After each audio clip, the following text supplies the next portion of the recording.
Hey everybody, what's up and welcome back to today's video guys. And today guys, I'm going to be showing you how to change the price color of your products in Shopify. This is a very simple thing to do, so make sure to watch this quick and easy video till the very end and follow my steps correctly so you can make sure this works the same for you and you can do this yourself.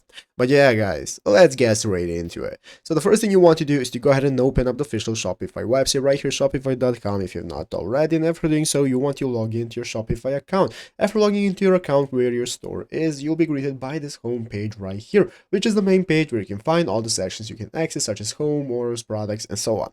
So let's go ahead and see how we can start changing the color of our product prices. As you can see guys, somebody on the official community website of Shopify has already asked this question and we have gotten a solution right here from an official staff. So as you can see guys, we want to go ahead and edit our CSS code. So what we're going to do is go back to the main page right here and we're going to open up the online store section right here, the left side screen, and under online store we can see our themes. So here is our theme that we are using. What you want to do is click the three dots that you have right here next to your theme and click edit code.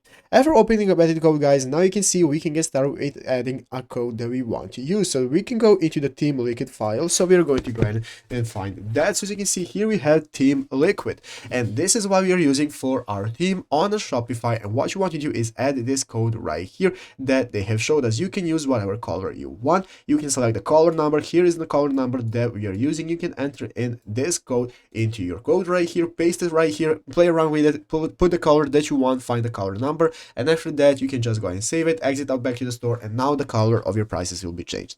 But yeah guys, basically that is how to do it. So I hope this video was helpful. If it was, make sure to leave a like, subscribe to the channel. So guys, thanks for watching, take care, and bye.